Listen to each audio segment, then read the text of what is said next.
सूक्ष्म शरीर यानी कि एस्ट्रल बॉडी का वजन हमारे स्थूल शरीर से कई गुना ज़्यादा होता है।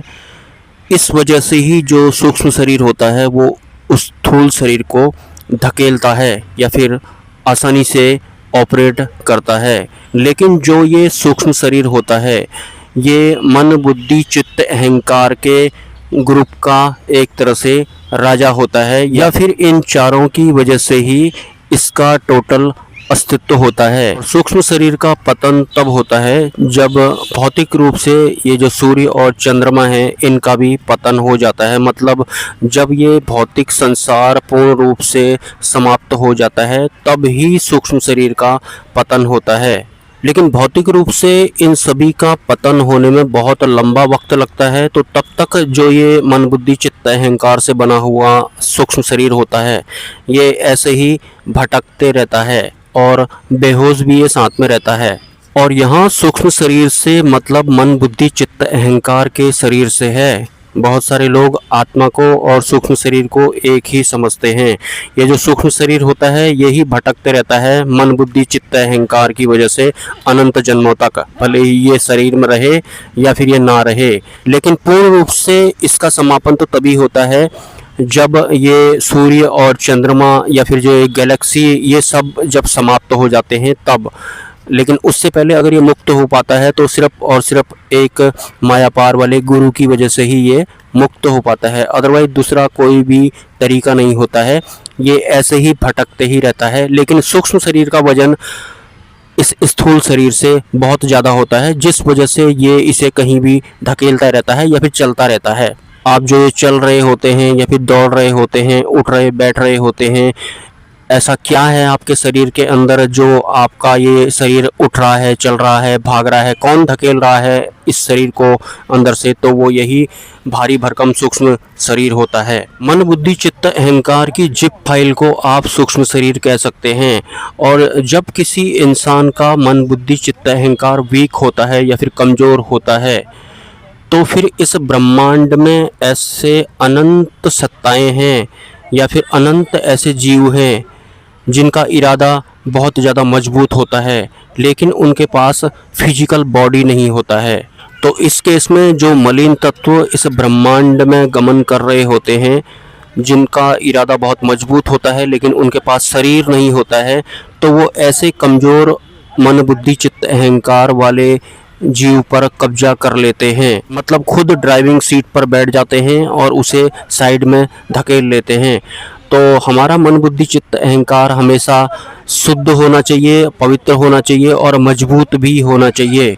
इतना कमज़ोर नहीं होना चाहिए कि भय के मारे ही हम कमज़ोर पड़ जाएं या फिर क्रोध हमें इतना ज़्यादा आता है कि हम संभाल ही नहीं पा रहे हैं। इस तरह से जो वीकनेस होती है अगर किसी इंसान में तो इस ब्रह्मांड के जो अन्य जीव होते हैं जिनके पास शरीर नहीं होता है लेकिन वो सक्षम होते हैं वो कब्जा कर लेते हैं। इसको एक तरह से परकाया प्रवेश कहते हैं। तो परकाया प्रवेश मतलब किसी की काया मतलब शरीर में प्रवेश कर लेना। क्यों कर लेना? क्योंकि उसका जो सूक्ष्म शरीर है वो कमज़ोर है, या तो वो बहुत ज़्यादा नशे करता है, इस वजह से भी जो सूक्ष्म शरीर होता है वो कमज़ोर हो जाता है, या फिर जो बहुत ज़्यादा कामी इंसान होते हैं उनका भी सूक्ष्म शरीर कमज़ोर रहता है। जो क्रोध में होते हैं उनका भी सूक्ष्म शरीर कमज़ोर रहता है, या फिर जो मोह में ज़्यादा रहते हैं उनका भी एक तरह से ये जो सूक्ष्म शरीर होता है भारी भरकम ये कमज़ोर पड़ जाता है।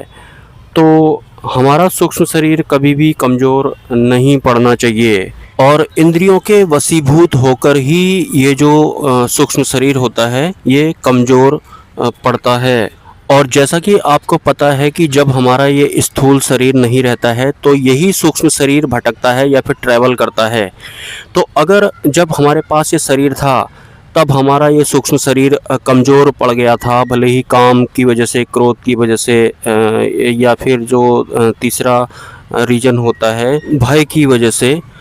तो जीते जी जब हमारा सूक्ष्म शरीर किसी भी कारणवश कमज़ोर है तो इस ब्रह्मांड में जो मलिन तत्व घूम रहे होते हैं जिनका सूक्ष्म शरीर मजबूत होता है लेकिन उनके पास फिजिकल बॉडी नहीं होता है हम इंसानों वाला, उनके इरादे बहुत मजबूत होते हैं, वो सक्षम भी होते हैं, तो वो ढूंढ रहे होते हैं ऐसे इंसानों को जिनका सूक्ष्म शरीर कमज़ोर है, और उसके बाद वो उसके बॉडी में मतलब प्रकाया प्रवेश वो कर लेते हैं और अपने हिसाब से फिर वो उसको ऑपरेट करते हैं।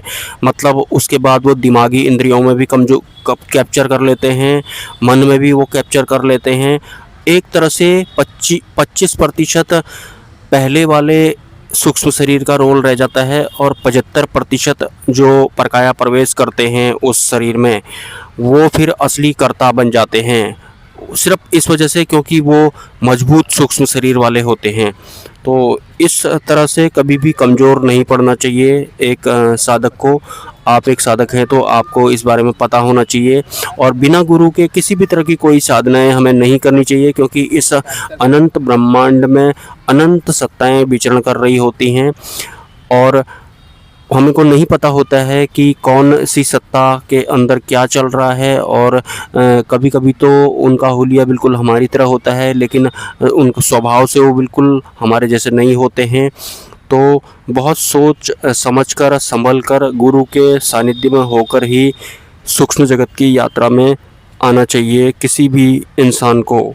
और ये जो मलिन तत्व किसी दूसरे इंसान के शरीर में प्रवेश करते हैं, प्रकाया प्रवेश, तो ये जब शरीर में होते हैं तो ये बहुत ज़्यादा मतलब आध्यात्मिक होते हैं, साधना भी इन्होंने की होती है। ये ब्रह्म राक्षस भी हो सकते हैं और भी कई तरह के मलिन तत्व होते हैं जो अपने टाइम में बहुत ज़्यादा आध्यात्मिक या फिर काफ़ी ज्ञानवान भी ये होते हैं, बस इनके पास शरीर नहीं होता है। ये ढूंढ रहे होते हैं कि कोई भी ऐसा इंसान टकरा जाए जिसका सूक्ष्म शरीर कमज़ोर हो, ये उसके सूक्ष्म शरीर को साइड में कर करके अपना कब्जा कर लेते हैं, और इसको ही परकाया प्रवेश कहते हैं। सीधी और सरल भाषा में अगर मैं आपको बताना चाहूँ तो परकाया प्रवेश के मामले में अगर किसी भी तरह का डाउट है किसी के भी मन में या फिर बुद्धि में, तो आप कमेंट कर सकते हैं।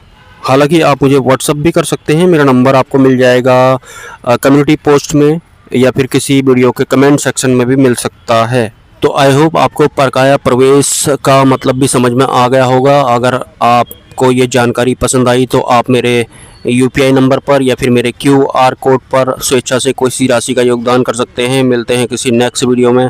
नमस्कार, हैव अ नाइस डे, जय स्वामीनारायण।